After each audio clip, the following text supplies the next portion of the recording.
Okay, let's kick off. Hello, welcome to this Practice of Pyrotheology session. Basically, this is going to be 2 weeks, 2 sessions of about an hour each, where we're going to talk to my friend Luke, who has been one of the few people who has put into some of the ideas of pyrotheology and really made them his own. There's half a dozen places around the world that have done that, and a lot of people do it in their own communities and individual spaces. But Luke has done some incredible transformance art events and decentering practices. And I've been talking with Luke recently because he's kicking off the Last Supper again in Tasmania, and also is looking at creating a podcast around it. So people will be able to get a feel for the Last Supper and hopefully be inspired to do that type of event themselves. So the plan was this week just to kind of like get to know Luke, get Luke to tell us a little bit about the stuff that he's been doing, open up a conversation, and then next week we can go deeper into that. So I'm going to kick off the conversation, just kind of ask a few questions, and then, as I say, about 20 minutes in, half an hour in, we'll just open it up to anybody else who wants to ask questions. So look, how long have we known each other first? Has it been... Hey everyone. Can you guys hear me all right? I just realized up until now, I hadn't said a single word. And I was like, I should probably have checked that. No, that's good. I don't know. I think it must have been, I lived in Queensland in Australia for about 10 years, but I don't think I came across you until I moved back to Tasmania, which would have put it like 2012. And I have a feeling it would have been end of 2012, 2013 maybe, that I came across your work, and I think I met you the year you came out to Australia for the Festival of Dangerous Ideas, whatever year that was. That might have been, 2014 maybe, or something like that. Yeah, it's a little while. I remember Festival of Dangerous Ideas. I loved that. That was Mr. Krause. That was a crazy debate. Sadly, it is online. It is a bit of a mess of a discussion. For anybody who wants to look it up. Sorry. Make sure everyone's muted here. I'm going to mute all and then unmute you.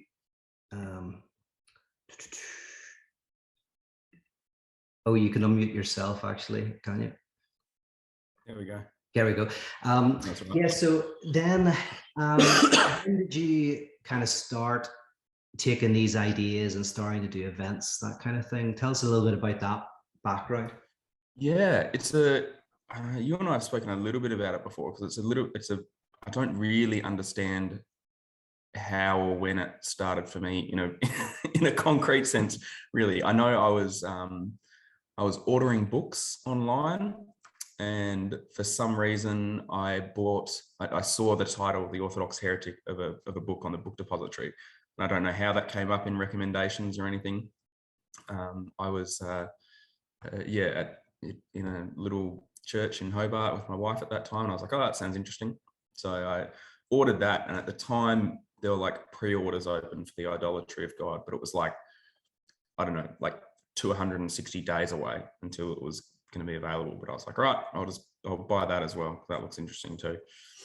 And so I got The Orthodox Heretic, and I was reading that and just really enjoying that, just on a personal level.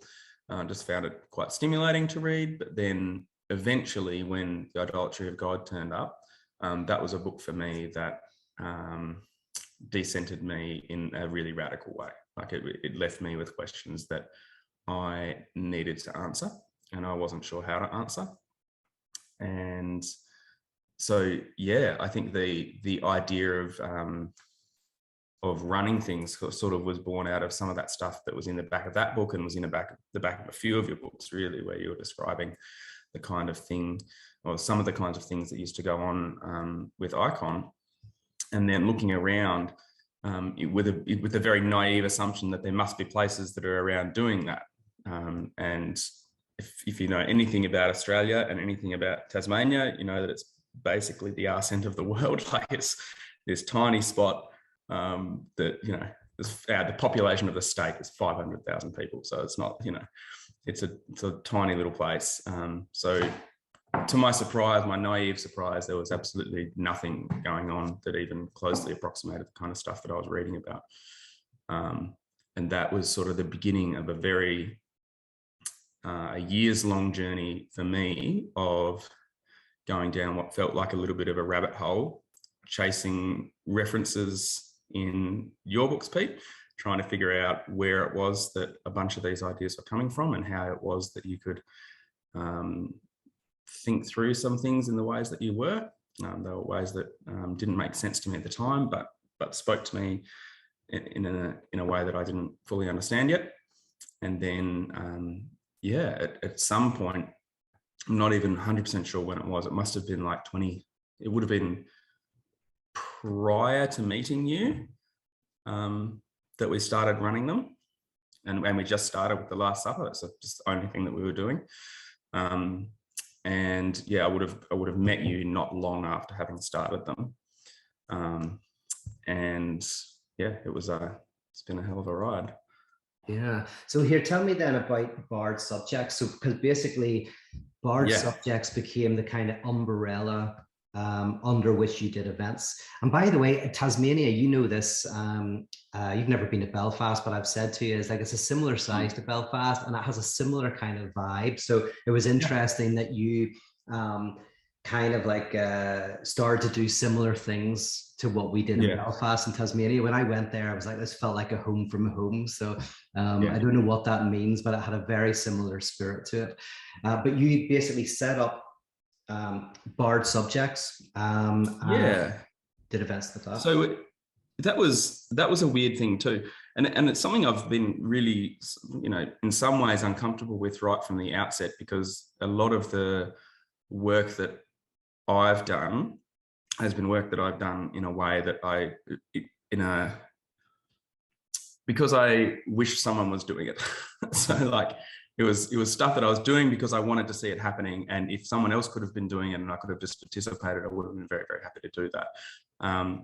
So it really started with me kind of looking at the few practices that were outlined in some of your books, Pete, and trying to figure out which ones of those and how they would fit down here with the people that I knew. By the time I was looking at that, my wife and I were no longer involved with the church that we'd grown up in, which was like Church of Christ, non-denominational, for what that means for anyone. Very, very close to sort of Southern Baptist-y, but a little bit different. Anyway, so we were no longer involved with that. So there wasn't sort of a real need for the stuff that we were doing to be connected to church proper necessarily. And certainly we didn't have a community that we were sort of plugging some of this stuff into. It was very much from the ground up. But I'd been reading for a long time about sort of a lot more of the theory and background in Pete's work, and going, well, surely some of this stuff must be applicable outside of a church context.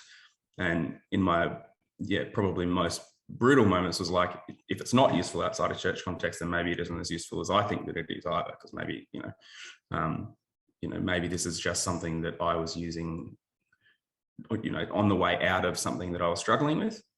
And if that's all it is, then maybe that's really great, but it's not as exciting as I initially thought it was. So a really big thing for me was trying to figure out which practices would work, what would make sense outside of some of the language that I'd grown up with. The raw truth of the matter is it ended up with me like putting up announcements on Facebook to all the people that I knew, going, I'm going to be at this bar at this time to chat about things that matter to me and hopefully matter to you too. If you want to come along and have a talk about it, this is where I'll be every single week from here on out. So come along or don't come along, I'll be there anyway. And that was a couple of months process of people that I knew from all sorts of areas in my life, just people that just wanted to catch up for a drink, through to people that were really curious about the stuff that I was interested in as well.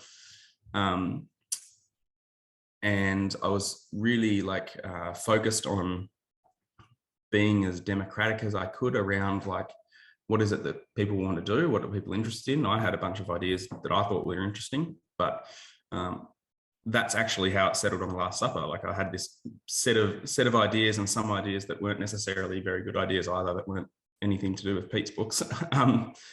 And people were just like, no, look, the Last Supper looks like a really interesting thing. Like you get to get some interesting people along and you get to have some conversations, and that sounds really cool. So sort of barred subject proper as like an umbrella term for a group of people, that didn't come along until a little bit later. We'd been sort of running Last Suppers for probably 6 or 7 months at that stage before someone, and it was probably, I can't remember to be honest, but it was probably me, was like, hey, do you want to do something else as well? Like let's do something else. We've sort of got these Last Supper things happening, and they're really they're super interesting and they're quite productive, but let's try some other stuff as well. And so then there was this really long conversation amongst us around like, what do you call a group of people who are exploring things in this space, and yeah, we came on to barred subjects. Very good. Well, here, the funny thing is, the way you did it is not dissimilar from what happened with me. Again, it was like I came out of the church kind of with my contacts, was like, I want to kind of get together with some interesting people, have some interesting conversations. And the Last Supper was the first thing I did before having the term pyrotheology, just like before you had the term barred subjects, before I did icon, before I did it. The Last Supper was the first thing.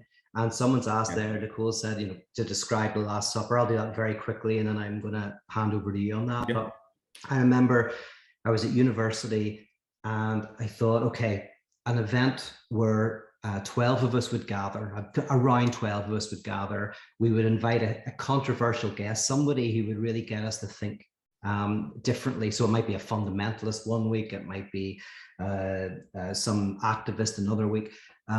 And the idea is we'd have over, we changed the format a lot, but the basic idea was over the starter, the guest would speak for maybe 20 minutes, half an hour. Over the main course, we would then ask questions, and over dessert, it would kind of be a broader discussion. And the whole joke was, if we didn't like what the person said, it was their Last Supper. So it's called a Last Supper. And they were in the seat of Christ, the bringer of truth. And we all know what we did with him. So we might crucify you as well. And it was based off a movie called The Last Supper with Cameron Diaz in it, which I would recommend people watch. So we set that up. And it's a great place to start with a type of decentering practice, the Last Supper. So can you take us behind the curtain and tell us a little bit about the venues you chose, the guests that you brought together, even a best and worst event? I mean, how did it look? Yeah, the very first one, did people show up? Yeah, it was super. I'm just trying to think. And it's hard to think of best and worst event. Actually, there's a bunch of different things that happened. I was going back on like our events page, just trying to figure out how many we've run, and there are so many. I was trying to like collate how many different kinds of guests and different people we'd had on here just before I jumped on.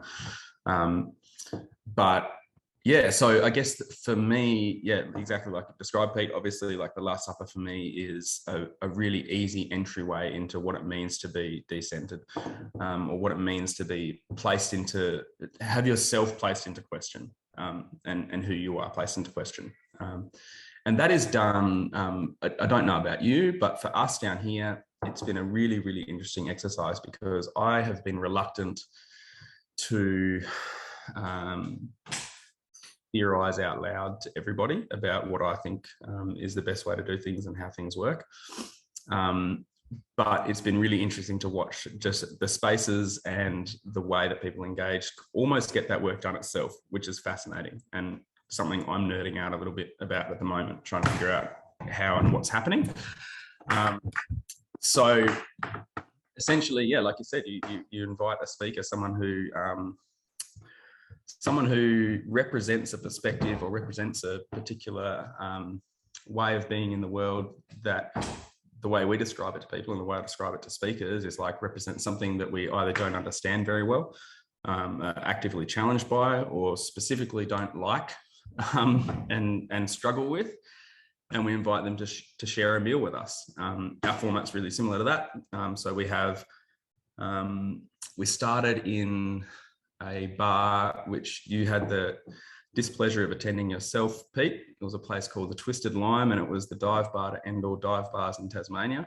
Love it. Yeah, it was a dive bar. Fantastic. It was. It still is to this day. Actually don't know how they're still operational, but they are. So yeah, Twisted Lime, it was just this single, like tiny little single room dive bar. I used to do all of the food for it myself, which was an enormous undertaking really from the beginning, but it was something I was trying to keep costs down for it. So I was like, right, well, that's probably the one thing about the Last Supper, is that because you're feeding people, it's one of the things that might have costs associated with it. So the first one we ever had was a lady called Emma, who I still speak with to this day, actually. And she was 19 at the time. And she sort of was a polyamory representative. I don't know. She had a blog in Tasmania that she used to write on. So I contacted her on that. And she was she jumped out at me because she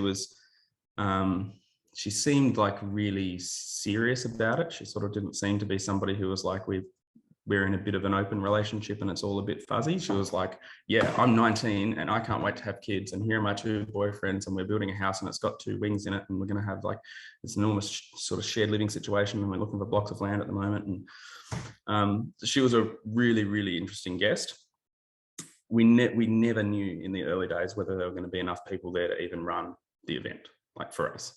So there was probably me and maybe 2 other friends at the time who were kind of really committed to wanting to do something. So we knew that, like, of the 12 that we wanted at the table, 12 plus at the table, we were like, right, we've got 3 of them. So we need to, or 4 if you count the speaker. So we need to try and find, another 9 people or another 10 people.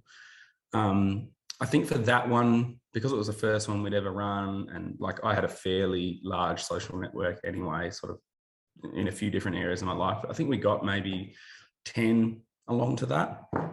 And then pretty consistently from there on, we're able to get anywhere from 8 to 10.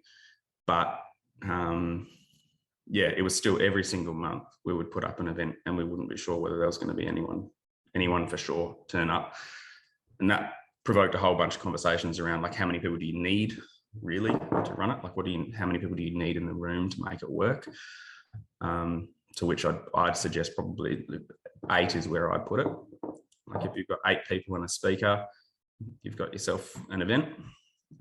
Less than that, and it can be the pressure on each individual person to be speaking and contributing a lot is a bit higher than probably you'd want. But yeah, that was my experience. We ran them anywhere. Oh, sorry. I was going to say, actually, just you could, you did it in that dive bar, but you also then moved and did it in some other venues. You've always picked very interesting venues. I have been. I don't know. There's something for me, and this is it's worth talking through what goes on in the Last Supper itself as well. But there's something for me about it's connected to transformance art as well. It's about like cultivating a sense of place and a sense of a different place for people to step into and then out of. So like Twisted Lime didn't fit that bill at all. Twisted Lime was the place that I could, like, that's the only place that would have me doing it. So that was why I went to the Twisted Lime. Then we had another place. It was called the World's End Brew Pub. It's now just called the Mayfair, which is far less inspiring, but the room is the same.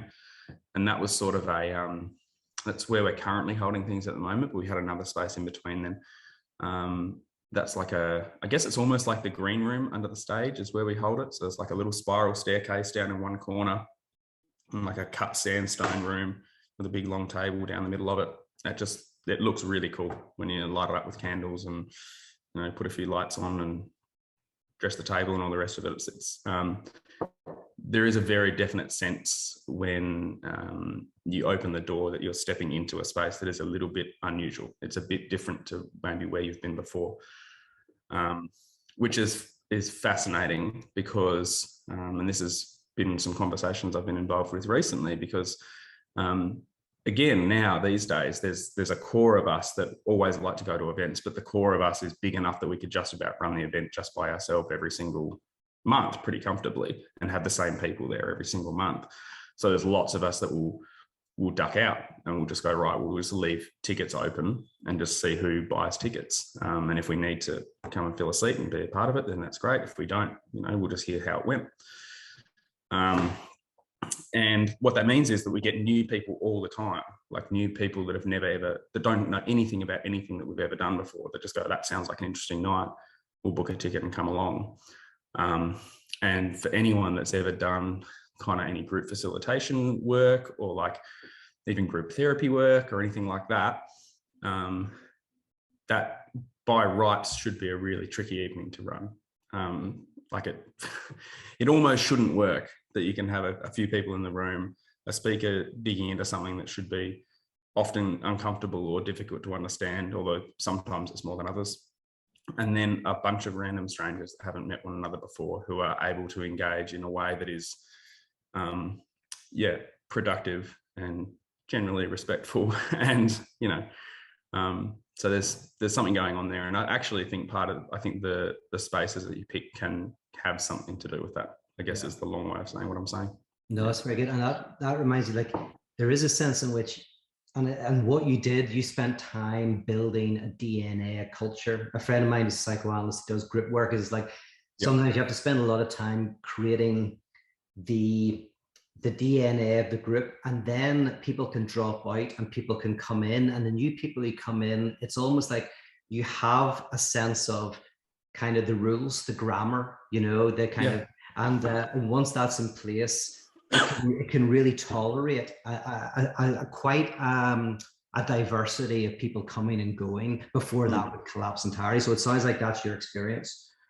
Yeah, absolutely. And I've been talking about it extensively recently because it seems unusual. And I had a bunch of thoughts about why that might be the case and what might be being picked up on, because that's probably the other point is that, and this is maybe even a little different to what I had read in your books, Pete, but like we didn't have and don't have and never have had like any ground rules or anything. Like it's just, you walk up, you buy a ticket and you walk up to the bar on the night and get your drink and walk into the room. And that's as much as you know about what's going on. So to see people, it's just fascinating to see complete strangers sit down and start reading the kind of unspoken grammar of a room without anybody kind of taking them through that is fascinating, just at a nerdy level for me. Fascinating. And then apart from the bar, then there was a period for about a year where we were really interested in running some transformance art style stuff. And we were also getting enough people wanting to come to the Last Supper that we didn't have room to seat them. So this room that we're in right now, which is the one I'm talking about, is quite small. You couldn't have a lot of people in there. But we were regularly getting quite a lot of people that wanted to come along. So we're like, oh, well, maybe we should try and find a bigger space. And what is a really long story, and I'm happy to dive into the real fine details of it because it's fascinating in its own right, but it's not super important necessarily, is that there was this abandoned church in Hobart that had, one of the original churches for Hobart, actually. It was like 1880 something that it was built. That I knew wasn't being used for anything, and did a little bit of detective work to find out who owned it, and basically contacted them and said, right, I want to do a bunch of stuff out of this venue. I know you're not doing anything with it at the moment anyway, and I also don't have any money to give you. So can I please have it? Long story short, we ended up getting it for about $25 a week for this sort of, you guys are all probably in the States. I don't know what it is it was about 700 meters squared, which is at least double that in feet, I think. So it was huge. It was enormous. It would seat 500 people in there. This enormous, empty church, which the guy basically gutted for us because he wanted to develop it eventually into something else. And I was like, well, the more bare and barren you leave it, the better for my purposes. So it literally did look like it had sort of been walked out of in 1900. And that was what we used as the base for transformance art style stuff, which was a bit more theatrical. There was a stage there, which we didn't always use, but yeah, it was an awesome time. We had the lease on that building for about a year, a little over a year. And that was probably some of the most fun I've had in my adult life, I think. Yeah, well, give us an example. I mean, because we could, because there's a transformance art and there's a decentering practices, and people know there's those two elements. But if you could even just tell us one of your transformance art events, paint a picture of like what one of those, that would be wonderful. Sure. Yeah. Okay. So one of them was we were talking through, and like I said, our particular group is fairly diverse. Like I'm probably the only one, maybe one or two others that have like a really serious religious background. Like most of the other people that are involved in barred subjects don't have any kind of religious background at all. Nothing. Like they're just ordinary, everyday, secular Australians. You know, grandma goes to church once a year for mass. That's it. So no real context for them in that sense. But we were having a chat and someone was talking about how annoying they were finding TED Talks, and like particularly TED Talks around really difficult subjects. And then I was talking to them about the idea that often for me, listening to sort of TED Talks around, difficult experiences that people have had and things like that sound a lot like the kind of thing I grew up with like church testimonies. People would come in and stand up and share about really difficult things that had happened in their life, but it was all kind of like tied up in a nice neat bow around how God had put Humpty Dumpty back together again. And we were talking about that, and we were trying to figure out what it would look like to enter into a space where you could share about really, really difficult things and not have the burden of having to tie that up with a bow for people, not have the burden of having to have some kind of message from it even necessarily. Like sometimes shitty things are shitty things and they happen and we don't really know why. And so we ended up workshopping and the reason I'm talking about it is it was just so simple, it's not funny, but it was incredible. We had this event called Storied, and I think we put a 666 on there as well, which was to do with six speakers and 6 candles speaking for 6 minutes each, but it just scratched an itch for me that made me laugh. So I was like, Storied 666 was this event, and we had exactly what it sounds like. So we had 6 speakers speaking for 6 minutes each about a true thing that had happened in their life, a really difficult or traumatic experience that they'd had.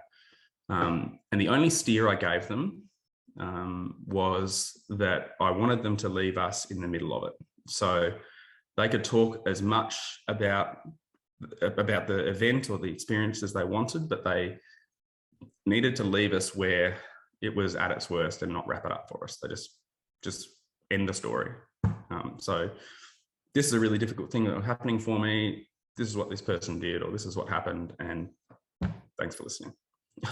Wow. And at the end of there were 6 candles that were on a stage. This was in the church that we had at the time. There were 6 candles on a stage. And at the end of each of their speeches, they would snuff out one of the candles on the stage. And we had candles all through the church at this point as well as 2 like little ambient lights up the front, just to make sure people could actually see anything. And while people were speaking, we had a couple of us who were walking around putting candles out in the room as well. So throughout the course of this event, it was getting darker and darker and darker as people were speaking. And I don't know if you guys know, there's a song called All the Little Lights by Passenger. I don't know if anyone's heard that song, but it's this, I don't know, it's worth a listen, but it's just this song. I met Mike when he was in Tasmania, when he was a busker before he was cool. And yeah, so he's written this song called All the Little Lights, and it's sort of this motif of people being born. The lyrics are around people being born with all these little lights in their heart, and they die along the way. That, you know, lights can light up when we have really great and beautiful and connecting and positive experiences, and they get snuffed out by really difficult and traumatic and bad experiences in our life. And it sounds like he makes a whole lot of references in the song rather cryptically to stuff that's going on in his own life, like moments of things being snuffed. And then it just ends super dark. Like it just ends, I think the final line of the song is, till you're old and you're cold and you're lying in the dark, because they'll all burn out one day. And so at the time we couldn't get a sixth speaker for the event, and we were really like, I was like, what are we going to do? I've put up this event and we've called it 666, and there's 6 speakers in 6 minutes, and I don't have a sixth speaker. So I was like, right, you know what I'll do? That's a good song anyway. I'll get like a local singer-songwriter that I know to come in and do a cover of it, and he can be the last speaker, and then he can snuff out the last candle. So I had a young, he was a kid really at the time, called Jed, who came in. So we had these 5 speakers. I was one of them, and we all spoke about this stuff and kind of left people in the middle of it, snuffed out a candle one at a time on the stage until Jed sang that song, snuffed out the last candle. And when that happened, someone killed the lights for the building as well. So after he had finished that song, we just ended in like complete dark, like you couldn't see a hand in front of your face. And so it was like a literal and metaphorical, very dark place to end the entire thing.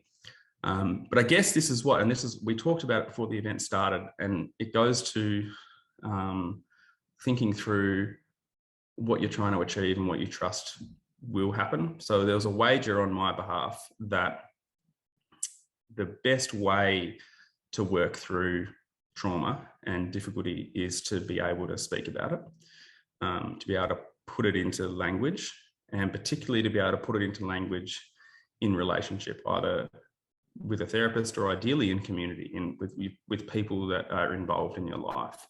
And so I guess our wager prior to the event was part of the problem with the TED Talk and the testimonial method, is that it doesn't allow any of that to happen. It allows this brief kind of projective identification thing to go on, where you go, yep, okay, you know, I can see that person also has really difficult things happening in their life, but it'll all be okay in the end. And that's kind of where the engagement ends. So I guess long way of saying, our wager was that if we cut it off in the middle of it and we just left people with it, that they would do the work. And that's what happened. I think we sat there and it was ridiculous, because it was like 2 or 3 minutes, which is a really long time for people to be sitting in complete silence. And then I don't even know who it was. Somebody eventually went and turned one of the lights on, and it just like started. Like everybody just started talking the second the lights were back on. And there were obviously speakers who were like sitting back down amongst the people at that stage as well. So they were talking about, which they're free to do, how they recontextualized and made their way through those experiences. And then that was provoking people to share about stuff that had gone on in their life and how they were dealing with it and seeking support for that. And it was just a really beautiful evening, but so, you know, dirt simple really at the end of the day. Yeah, well, it so brings me back to what we were doing in Belfast. I love it. I love the simplicity of it and the beauty of it. So like a couple of things just to and then we'll open it up for other people and say we're going to have a whole other session as well. But 2 things. One is, yes, this is, you said a couple of you have like theological backgrounds and church backgrounds, but the great thing is this, it completely from the very beginning transcended theism, atheism, confessional church, outside church. Like from the start, you were creating a language, and I mean, we could talk about this all night, but you were creating a language that people understood, that they didn't think this was some sort of either evangelical thing or something. No, it was like this piece that was liturgical, that wasn't just art. It just wasn't, you know, it wasn't like a gallery. It was something existential. So you created that from the beginning. And I know you were connected a little bit. You have been with Dark Mofo and some of the cool art stuff in Tasmania you might want to talk about. And then secondly, more interestingly, but from this, did community start to happen? Like, did you see people get behind you and come alongside you and want to be involved in setting up future events? Like, did you even have a vision for a second one after the first one, or how did that? Yeah, both of those things happened. Probably, I think this is the thing that maybe people would get a little bit nervous about or scared off by, but it happens. It's slow, like it happens slowly, but it did and does happen. Like that, it's sort of like, I don't know. There's Terry Eagleton has this quote about. It sounds a bit poncy to start talking about revolutionaries now, but the point of what he's about to say is really interesting. Is like that the revolutionary always sounds a certain note. It's the same note all the way through history. And there are people that respond to that. And it looks different in different places and times, but it's the same kind of note that's being sounded. And I felt like that was a lot of what went on for us in the really early stages, particularly of Bard subjects. It was about sounding a particular note in our space, and there are people that respond to that, and there's a certain kind of person that responds to that, and you might not know them. So like, you will come across them during the work itself, which is what happened for us. Like I said, there was maybe 2 or 3 of us. Two of the people that were that are today like integral to having anything happen. They are, as involved in the organizational, detail side of things as you could be. Are people that came along to like a random Last Supper that they found online because they were really bored on a Wednesday night and were looking for things to do in Hobart. And there was like 6 of them that booked tickets, and 2 of them that were just like, this is us. Like, and that's how we met. So I guess that's when I think about community, and we've struggled with the word community ourselves a little bit. Like it's a strong term for probably realistically what happens. Like we come together regularly, but often we might not hear from each other for a little while, or sometimes we'll be involved in something and it'll be like every day that we're speaking because we're trying to like organize stuff and do things and we're all excited about it. And then I guess it's a weird community as well, because it's kind of, there's no structure realistically that sustains it. There's no sort of, even the Last Supper is the most regular thing that we do, but that's once a month. And outside of that, it's sort of just all of the independent and individual relationships that each person has with each other. So that's kind of, Johnny McEwen. It's a weird way to think of community, but yeah. Yeah, no, Johnny McEwen, who was, very involved in Icon, he used to just call us a crowd. And I loved it.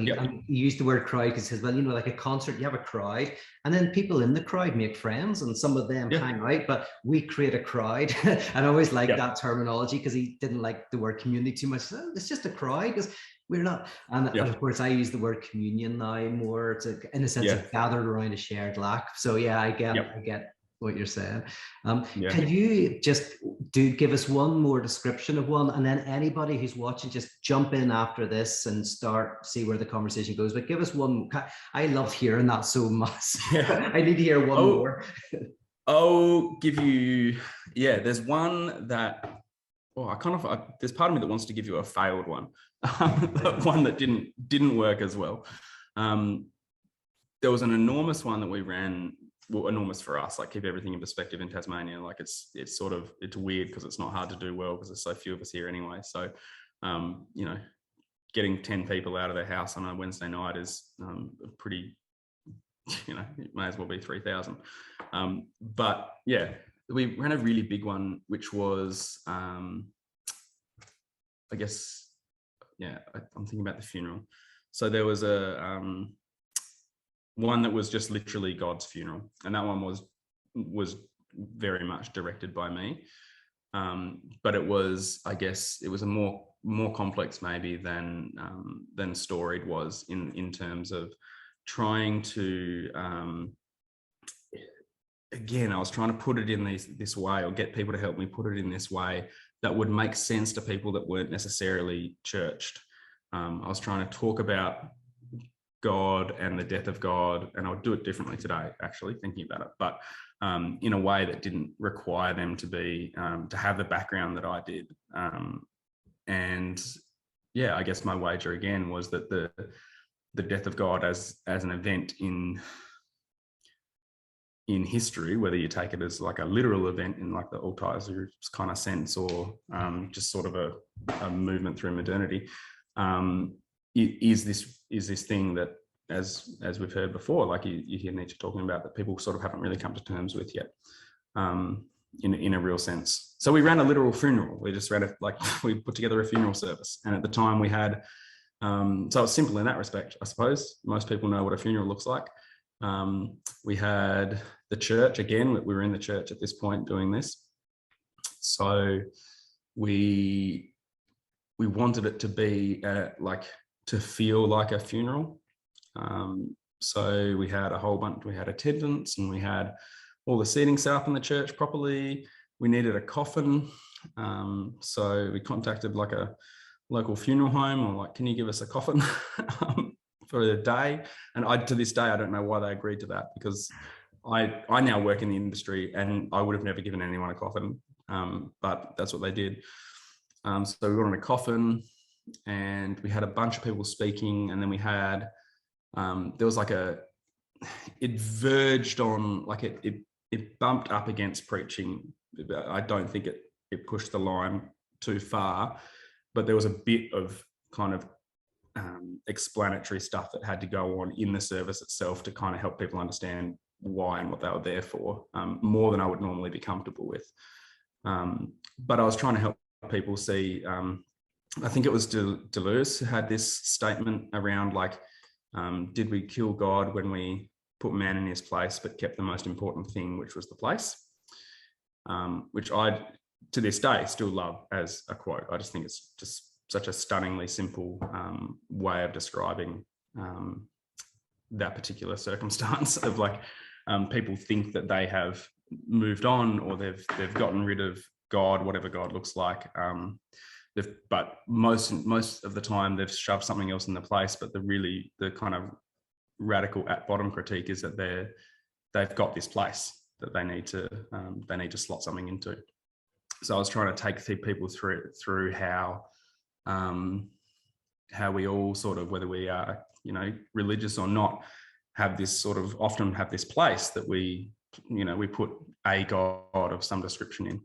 And so probably the most beautiful part of it and was when we'd done some of that work, and we'd had someone stand up and do a eulogy, and we'd had a song or two, and I'd done a little bit of speaking, and then we had this like collective, I think it was just called the burning in the order of service, this like collective liturgy where people they had all been left a pencil and paper under their seats as they came in, and they would have write down what came up for them that they might have put in that place, whether it was a certain relationship or getting a certain job, or managing to, I don't know, earn a certain amount of money or lose some weight, or whatever it happened to be that they were sort of frenetically pursuing, to steal some language from you, Pete. What was that thing, and to write it down, and to come up and read it out if they were comfortable to do that, which some people did and some people didn't, and then put it in what was the original baptismal font for the church, which was now filled with lighter fluid, and everyone was chucking all these notes in there that we then burnt off, and then had a bunch of people basically line up to pay their respects at the end of the service, where they came up and I think, we just had, the coffin was full of broken mirrors, which I was really stressed about, because I was worried it was going to tear the silk in there, but it didn't. It seemed to come off okay. And that was a little bit of a moment for people to sort of quite literally stop and reflect on like what they'd been taken through in the service. The response was really good for that. That got covered, by a few local news places and things like that. It was I liked it. That was probably my favorite one, but it's a much harder one. You kind of need, if you're super interested, I can send you out some of the stuff that we used for it. But if that scratches any certain itches for people, but really the content of that night was something that I was really excited about, and excited that people were responding to. Like the idea that anyone would even sit there and listen and be able to get some of the stuff that we were talking about, which they were probably, I guess, 70 or 80 people at that, who, and I knew maybe 12 of them. So the idea that you could have them grasp what we were talking about and participate in it and enjoy it was really exciting. I think we had a local singer-songwriter come on afterwards. We did bottomless wine and music for the rest of the night, and it was a good time. I think we hit the smoke machines a bit hard on that one from memory. We had smoke machines. And someone left one of them on. So then the entire room was just like filled with this weird, spooky aura that wasn't intended from the beginning, but we then had to live with because someone had left the machine on too long. Yeah, see, these things, it's funny. So we did a similar one on the God's funeral in a barge in Belfast. Yep. But it's amazing how you create this type of liturgical space that is so weird and unusual, and yet I think people immediately grasp, like can immediately know, and it really is a contrast between a very kind of spiritual feel and very dark at the same time, and religious and irreligious, and that is kind of like you're expressing this how transformance art looks, and beautifully. Anybody, right? First of all, you can type your questions in. I'll keep an eye in the chat, or just jump in. We'll take another 20 minutes if you're okay with that, Luke. And anybody want to kind of ask a question, say you can also type your question, and I'll keep an eye in the chat box. But if anyone wants to jump in. Got one, Pete. Oh, great. Go for it. Since you've been doing this a while now, and you said you cover both people that are secular and then have religious experience, but I'm curious, what's your how do you describe yourself now to other people in not only just in what you are, but then how do you describe yourself to maybe attract some interest to have other people come and check you out? Do you mean, so do you mean me personally, as like where do I sit these days, or like as a group, how do we describe Bard subject and what's getting done? I guess that's what I'm checking. Yeah, you as a group now, the Bard subject. Yeah, how would you describe yourself now to other people, and that would create interest and attendance? We've had we don't. Our website currently is being built again right now. It was supposed to be up by now, but we've hit some hitches.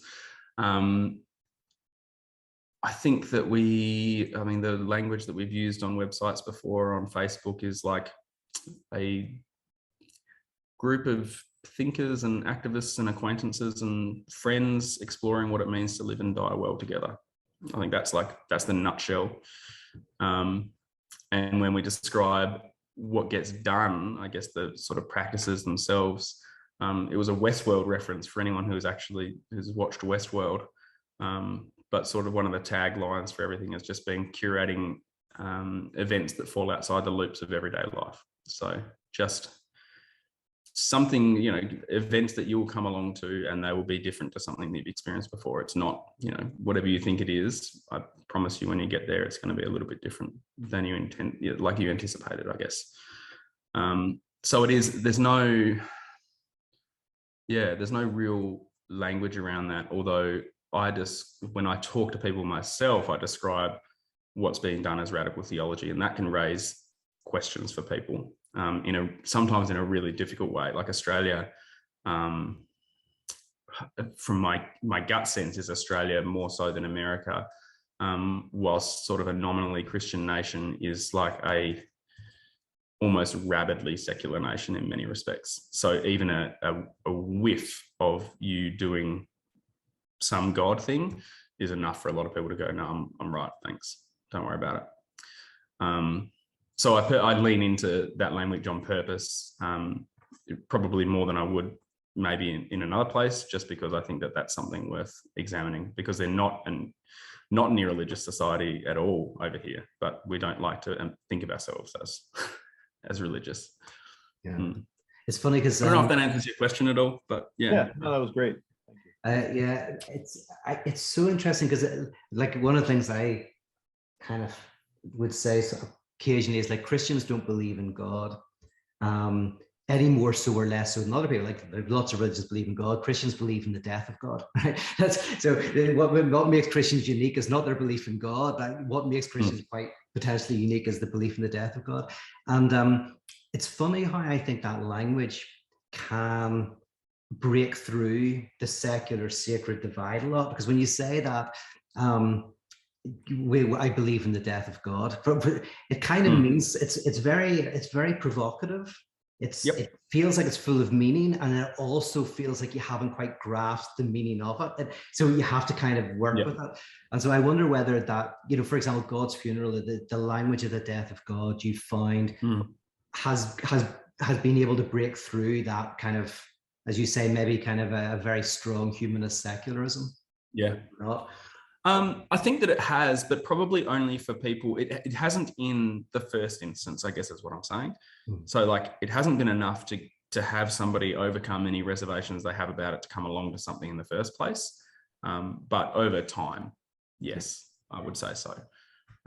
And that's one of the key things, and something I know you've talked about before, Pete, and I talk about this with people, particularly people who are just coming along for the first time, is that like the Last Supper as a night out is an interesting night out, and you may or may not get something from any individual night, but the hopefully transformative power, and it is in a way that I've seen in my life, is the repeated entering into that particular space, the going there again and again and being placed under question, and having to sometimes really, really radically sort of think about where you're coming from all of a sudden in a way that you might not have looked at before.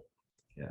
So that kind of experience is what's valuable, but the repeated experience is what's valuable. It's like, you have someone from, I don't know, we haven't had them, we've been trying to, but you get someone from the Church of Scientology come along one night and maybe you become a Scientologist, like that, sure. But that kind of radical transformation experience, like conversion experience, is pretty rare. But the repeated chipping away at the rigidity of your own sort of identity and commitments, or not even chipping away at, but chipping away at the rigidity of them anyway, is the thing that's valuable, not so much any individual night. There are more and less interesting nights that get run. I think it's not, for me, it's kind of analogous to, say in therapy, or someone goes to psychoanalysis, they don't know the theory of it. You don't do the theory of it in the room. And if they knew the theory of it, they may not like it. Doesn't matter, but they get something out of the practice of it. So the Last Supper is one of the practices of a kind of a form of radical theology, pyrotheology. So it's one of the practices, but you don't have to believe any of the theory, and you'll still probably get something out of it, which is a good meal, good conversation, and maybe think a little bit different. But if someone wants to go a bit deeper, they also find, there is a whole framework of thinking out of which this arose.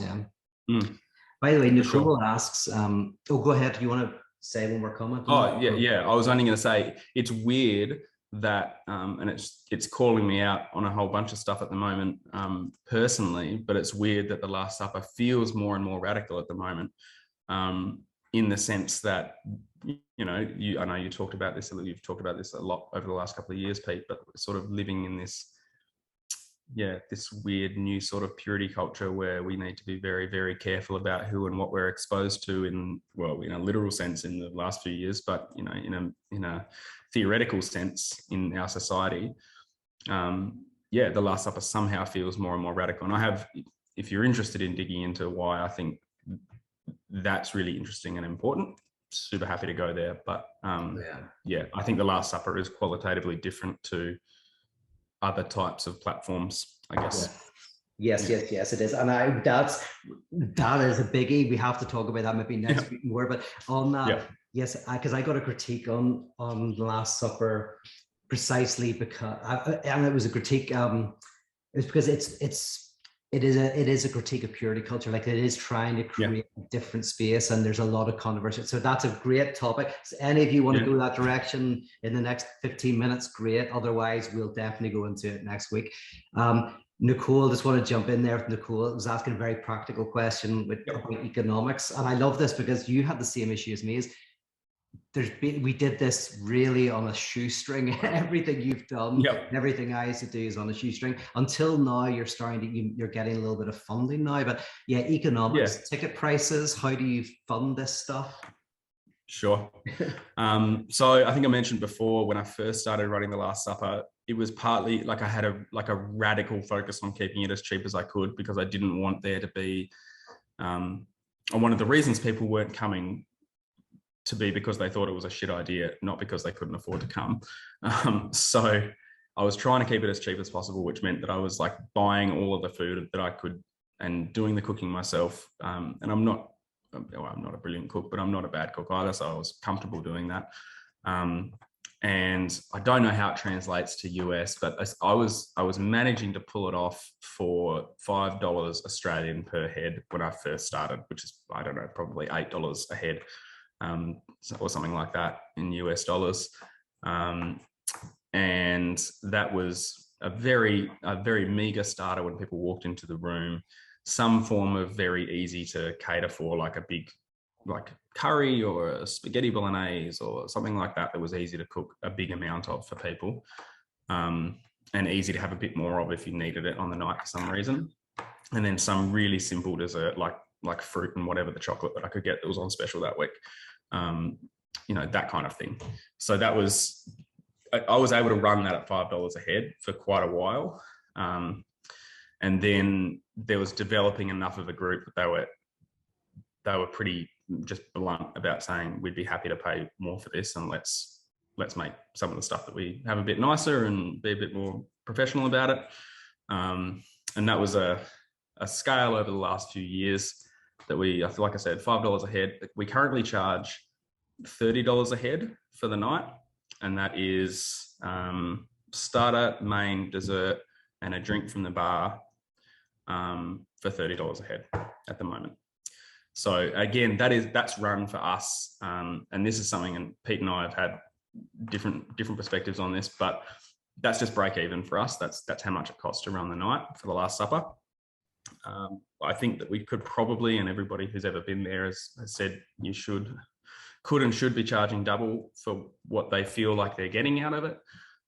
But it's not been particularly interesting to me, for better or worse, to charge any more for the Last Supper. But I guess the only thing I'd say about that is the Last Supper for us is like a gateway drug. So I'm happy to run at break even on a Last Supper if it means I can hook a few people. And then we get to do all kinds of stuff later. So, and like I said, we've run other events and they've always been ticketed.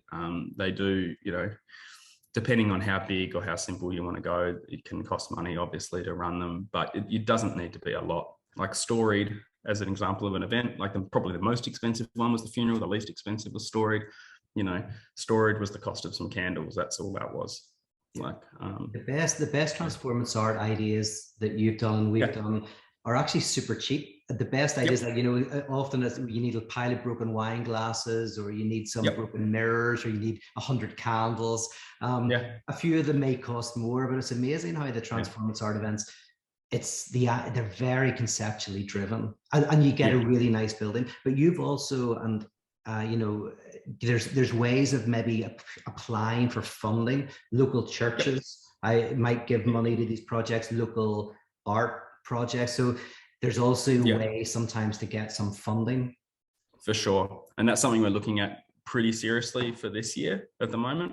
It was just somebody who used to be connected to the work that we're doing down here, send us a few grand because they wanted us to be able to produce some of what we were doing in a way that was accessible to other people.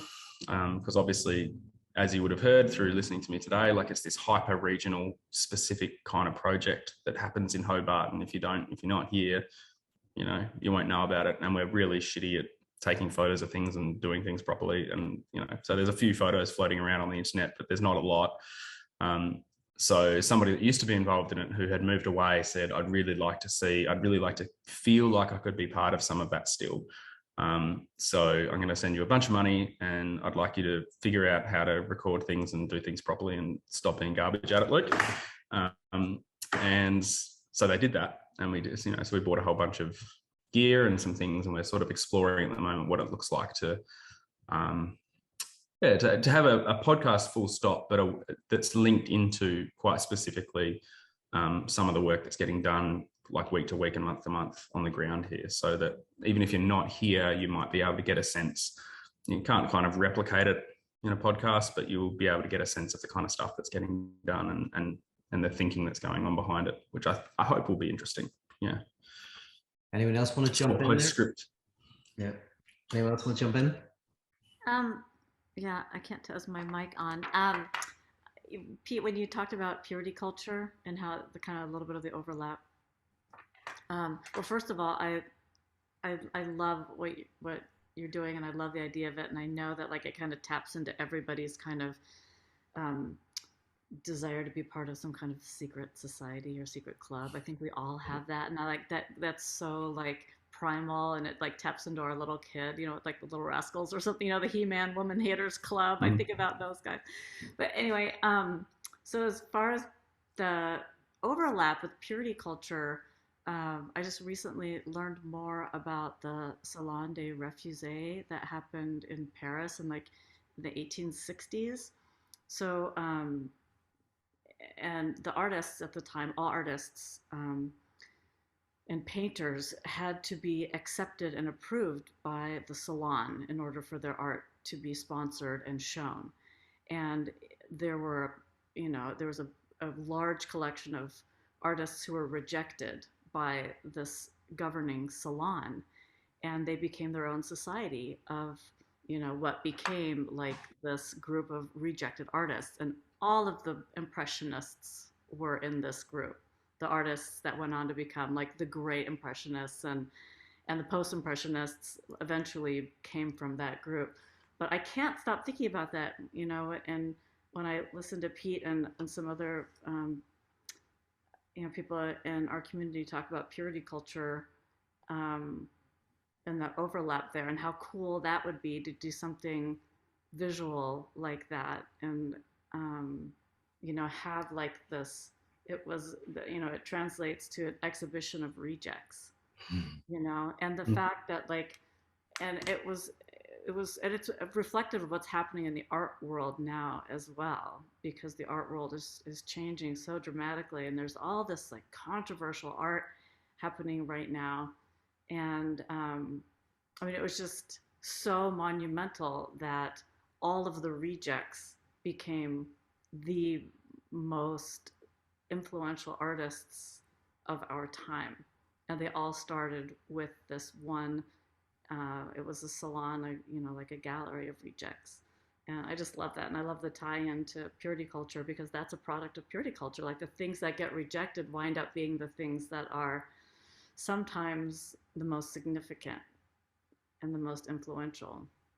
I love that gallery of rejects. We need to do an event called the Gallery of Rejects. I know. I totally want to. I've been like obsessing about it, and I actually like in the back of my mind, like, God, it'd be so cool to like just kind of put that out there in the art world and be like, has your work been rejected for whatever reason, and like do some kind of virtual online gallery of rejected art, or I just think it would be so cool to see what happens.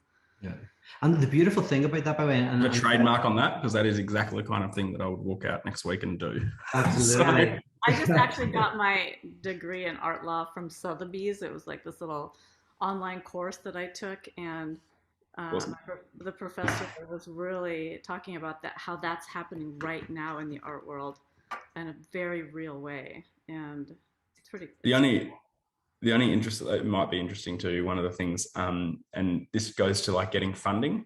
This is really probably ties into this in a really significant way, is that one of the challenges we've had with getting somebody to sponsor an event or sponsor something, like, because we're always running it on a shoestring, like we're just trying to get free stuff all the time. That's what we're trying to do. But the problem with that is that they take one look at barred subjects and they go, okay, this looks like a religious thing, and we're worried about that in Australia. We're worried about looking like we're sponsoring some kind of religious group. So we get that problem from there, and then from the churched sort of group, we get the problem of them going, well, you don't look like you're on board. You know, you're running these things that look pretty, they look a bit dark and they look a bit like they might not be the kind of thing we'd like to have here. Right. But you know, like a literal didn't go down well with churches. No, it didn't. No, actually, you know what happened? That was really interesting. I had so that month, the same month, so Australia had a plebiscite, which is like a referendum for where everyone had to vote on same-sex marriage in Australia. So I can't remember what year that was. It might have been like 2015 or something like that, 2016 maybe. And during that, we've got this enormous lobby group in Australia called the Australian Christian Lobby. And they were on this just a warpath about making sure that same-sex marriage didn't pass in Australia. And so during that plebiscite, we had a guy called Lyle Shelton, who was the director for the Australian Christian Lobby, coming down to do a Last Supper with us. So he was flying in from interstate, and he called me up the night before his event, and he's like, I've got to get on a plane tomorrow morning, but I've just had a quick look on this website, and there's this 666 thing on there. He's like, what can you just tell me a little bit more about your group and what you're about? We got him down here. It was fine in the end, but yeah, no, it didn't go down well. But even applying for funding, like in an arts grant sense, so that's some of the stuff that we're looking at this year at the moment. If you put it under the umbrella of art, it's like anything goes. Yeah, and that's yes, kind of cool. yes and no. Religion. Yeah, it does. Like, I don't know. And this is where, like, when I try and describe it to people that I'm seeking any kind of funding or any kind of support or sponsorship from, I have to explain barred subjects. It can't be a single event, because then they can be seen to like be sponsoring a particular speaker who might represent a particular perspective. Right. And sort of the whole point is that that's not necessarily what's going on. Right. The only way, like, so I've always been on the outside, and the way I've been funded has always been generous individuals. Like, in fact, always, like, without exception, and some of the people who are on this right now, people who support the vision, who have like what happened to you, someone who's been to your events and go, like, I can afford a few grand, buy yourself a bloody camera and record this stuff.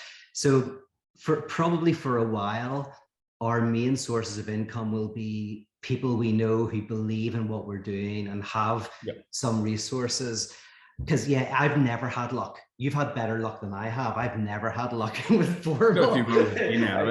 Yeah, but you also never want to invite the government to your party. I think that's a really good rule too. It's like, in a way, like, you want to keep it underground. And as soon as you're like, hey, can we have a little bit of money? It's like you've invited them to the party, and that's no fun. Like, oh, you've got to be careful about it. So, okay, so we had this thing that we wanted to. So, have you guys seen those Before I Die walls? Oh yeah, of course. Yeah. Well, they ship me anyway. I don't like them. But I was like, what the thing that the problem with them is that it is like, it just feeds into that whole, like, I don't know, like this weird fulfillment narrative. And what I want to see is a Before I Live wall, but I'm never going to get anyone to sponsor a Before I Live wall where people have to talk about all the things that they're not doing in their life before they can actually start their life. So our current application is to get a Before I Die wall, which you can apply to have the right to put up, and then you can apply to the state government to get a grant to do it, so that I can then deface it and have a group of us go in the middle of the night and edit the whole thing and deny that we had anything to do with it. Right. So I can get the money to do it, the government can pay for it, and I can still get what I want out of it. Another thing, by the way, that you mentioned and that Anna brought up is that with galleries of rejects and the outsiders, there's always going to be failures, and there's always going to be, and that's one thing that we can never be afraid of. You're saying, like, you wanted to tell us a failure, because that's it. It's like some icons worked really well and some didn't, because as soon as you start to create the outsider thing, you're going to get the best and you're going to get some bad stuff as well, and not to be afraid of that. Yeah, for sure. Anybody else want to jump in? By the way, I know we're not getting much of a chance to chat this week, so next week there'll be a lot more, but jump in the last 5 minutes. Anybody else? It feels like at the start, like the drinks and discussion, just getting the community formed, that it really is all about like building a community, like that neighborhood pub. But then once the decentering practices and the transformance art, it feels like it's much more about like an event, and this is now jumping from event to event. We just put on an event, now what's the next event? How do you maintain that like space, like that neighborhood pub feel as well while you're going from event to event? How do you maintain that like community, I guess, communion, whatever? Yeah. I guess what I'd say about that is the thing. Yeah. So there is a set, like when you hear it in like narrative form like that, and it's narrative years after the fact as well, I might add. It sounds more straightforward than it probably was in practice. I think when we ran just to give some perspective there, when we ran the first Last Supper, it was me and one other person. Like, so you can call that a community if you want, but it was really just two of us who were like, we'll just put it on and we'll try and see who will send it out on Facebook and text it to everybody that we know and see if anybody turns up. So the community, I guess what I'm pushing back on there just a little bit is that the community, if you could call it that, was formed through the experience of putting on the events and having people participate in them and then go, I could see this or I could see that, or I think this would be a really interesting speaker. And so someone would go, oh, well, this, you've had the Last Supper, you should get this speaker along. And I'd be like, cool, go talk to them. Like, let me know when you've figured it out and I'll help you get it on. Is there a danger there that it just becomes like a dinner and a show sort of thing? Yeah, for sure. Yep. And that is probably stuff that we haven't talked about as much today. But the actual process of the night and how to, I guess, facilitate a room and how to manage what's coming up at the table and how to deal with things when they get difficult, or how to make things difficult when they're really innocuous sometimes is the other side of that, which is probably what you're referring to there. That's probably some of the most interesting stuff about the Last Supper as a practice, which is what has me coming back to it over and over and over again. I'm still learning new things about how to make that happen to this day. Yeah. And so there are Last Suppers that we've run that have been more, I guess they'd like skew more to the interesting guest side. And then there have been some that have moved towards like we're actually really uncomfortable and we don't even know if we want this person to come along and talk to any of us, frankly. And the only thing that I would say about that is that one of the things that I think is important is when you start doing something like this, there needs to be enough drive to keep it consistent, like to just keep putting them on and not have to fall on your sword over every single individual event being the best, most perfect, most pure experience of the thing that you could do. So sometimes we've had, I don't know. So last year we had someone from Extinction Rebellion come along. So they're like I guess they're billed as like a really radical climate change activist group, sort of real direct action kind of group, tying themselves to train tracks and that kind of thing. And they came along, this lady called Jackie, and it was probably the most innocuous evening that we've ever run. And it was really interesting because it was just sort of everyone was basically on the same page. And I expected there to be more disagreement and it just wasn't. They were just like, yeah, actually that is sad, fair enough. That's a pretty big deal and we probably should be doing more about that. So yeah, it is a danger that you sort of fall into dinner and a show style stuff. But I think, yeah, there probably need to be one or two people in the room that are across what you're hoping to bring people into. And are there days that are just kind of like gatherings, just like we're just here to hang out and not really an event planned around it? It's a little bit more formalized at the moment than it has been or was in the early stages. As in,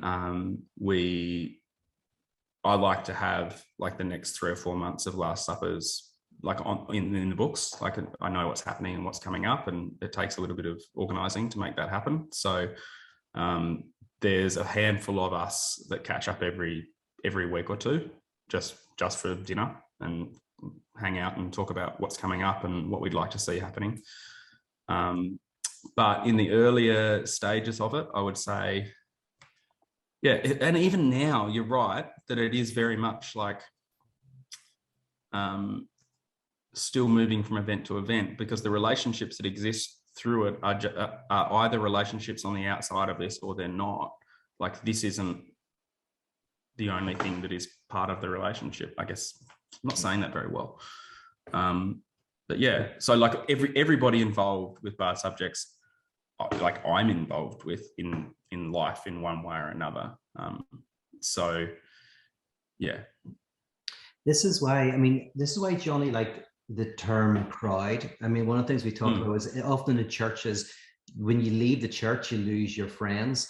But in Icon, it was always the different. Like when I thought about how many people, somebody once asked me, how many people are like the core of Icon? And I thought about the people who I would consider the core of Icon.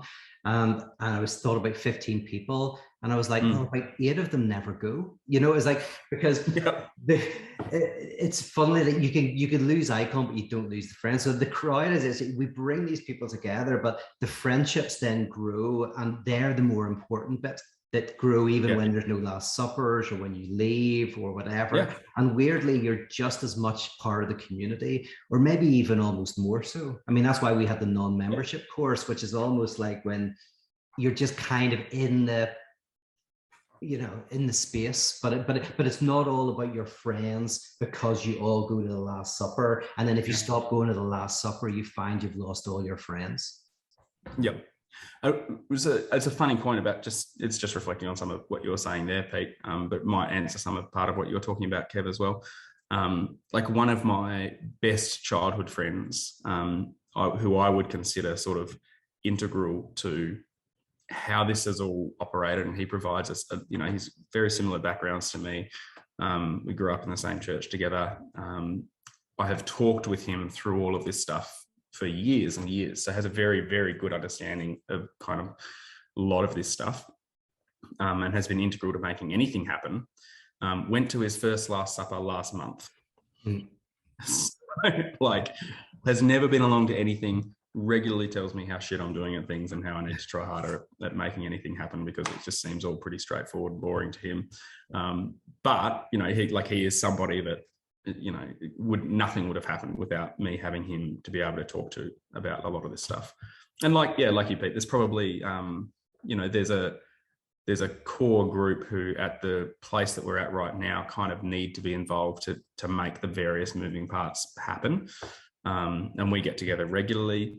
But we're all, some of us are closer than others. Some of them are really new people actually, that are involved with it right now.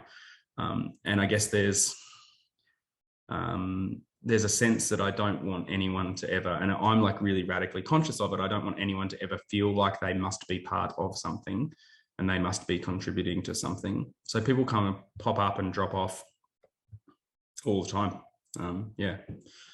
Here we have to finish up, but I'll jump in one big question from Sarah, which again might take us into next week, but it's a very good question. But you talked about the core group.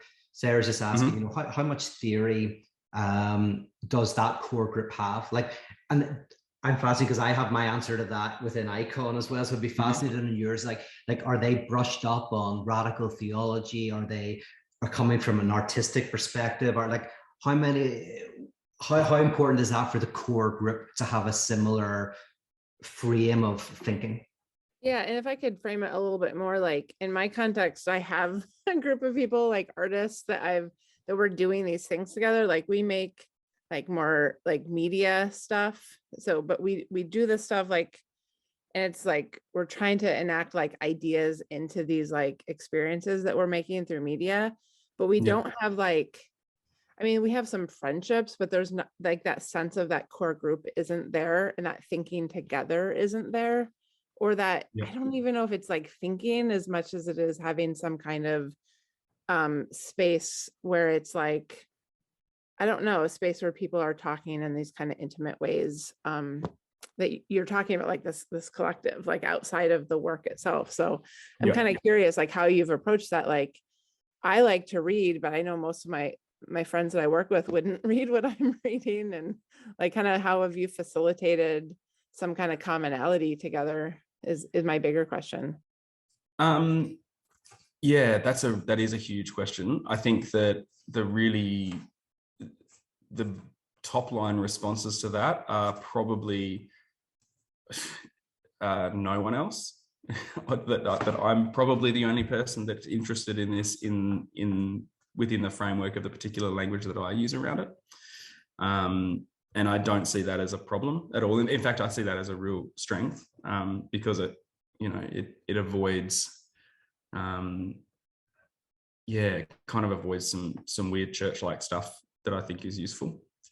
So I often have had to think about how to describe what I'm thinking through with different language, depending on who I'm speaking to. Like I said, like Australia is sort of like radically humanist and secular in an almost aggressive sense often. So having to think how to present what I think are really important ideas in a way that will make some sense and bring some more people along for the ride has been really important to me. Even in the core group though, and like even calling it a core group feels weird to me, because like, I don't know, sometimes it's just me and one other person still to this day. But there's probably 6 or 7 of us that will tap in and out of doing things. And I think I know for a fact, if I said pyrotheology to them, they wouldn't know what I was talking about. If I said radical theology to them, they'd know that's that stuff that Luke talks about, like that he thinks about things with, but I don't know what that means. I don't understand why it is important to him. And yeah, probably get more traction in thinking and talking about things in just like a kind of amorphous artistic sense. But that said, and this kind of goes back to what I was saying, like really right at a bit close to the beginning, around sounding a certain note. Like and I'm not 100% sure how this has happened. I think it is just by virtue of relationships and spending time with each other and running things together and doing things. People know when it's a Bard Subjects event and when it's not. Even though they can't tell me, they wouldn't be able to tell me what it was that made it a Bard Subjects event, but I'll get messages from people going. So a recent one is I've had this idea as part of what I wanted to tie into the podcast of something called Hobart Confessional, where we set up a location for people to to confess, actually, literally a confessional in the city, to come in and anonymously record stuff. I'm concerned that we'll get actual things that we have to report in a criminal sense, but and then have that form part of a podcast. And then I had somebody else last week who was in the group to send me a message and like, I've just listened to this podcast and it's about this guy and he ran this thing, and it was to do with like recording people sending messages to each other in the city or talking about stuff that they were really afraid of or regretted. And I think it'd be a really great thing for Bard Subjects to do. And I was like, yeah, well, it's interesting that you say that. That is like a broad sketches outline of something we've kind of had in place for a little while that we wanted to do. And yeah, they know the feel of it. They know that if that's like asking people to wrestle with something, particularly stuff that is sort of deeply connected to who they are and their identity, and placing that into question and not assuming that even the event organizers or runners are in the seat of power in something, they kind of get a feel for it. So I don't know if that answers anything that you're asking, but that's my off the cuff reflections on it. Yeah, just to jump in on that as well, because you said it so well and you clarified something for me, because it's a similar thing, is you sound a note. Now, my guess is, and I know you have a respect from the people who you work with. They respect you, you respect them, and you're sounding a note, and that note resonates, and that shared respect resonates. That's how it started with me. I was basically one of the only person who was interested in the theory, but the note that I was sending connected with, say, Pádraig Ó Tuama and his poetry, with Johnny McEwen and his art, and then we all kind of also enriched each other. But we were sounding, and your responsibility, and this is the difficult thing, is as the person who kind of brings it together, you sound a note, and then there's a frailty, there's a risk, because if you get people who come in and they think it's something completely different, like then that can scupper it, and you have to restart again. So that sounding of the note's a beautiful way to say it. You have this mutual respect. They respect you and maybe go, I don't know what Luke's on about half the time, but actually I like what he says and I know he's got a vision, and you respect them. There is a thing, but as I do this work more and more, I'm obviously with this Patreon attempting to help people have the theory. because it might be easier to have a few people on side. I mean, you were lucky and I was lucky, and you need a little bit of luck and a little bit of like the right people. So I don't know if it would be easier when you've got a few people who share that vision or not. But but we had a bit of luck. We sent out a tone, and we're careful to kind of like draw in the people who resonated with that tone. That's a beautiful way to say it. I love that. Yep. Okay, listen, we need to, I know anybody, this is so brilliant. I love this. We're just getting started. We're just getting started. Sure. I want to ask you about more of the events, and I want to, so next week, I'm going to actually encourage people to, who weren't here, to listen to this one. And then next week, we'll jump in and continue the conversation. And look, you can direct that, like, start us off with something, and you can direct that. But thank you so much for this, man. This is very encouraging to me. And no worries. We need to talk more like this, and encourage other people to kind of set up similar things where they are. So thank you very much. Take care, everybody. Thanks so much, everyone. Really appreciate it. Cheers. All right. See ya.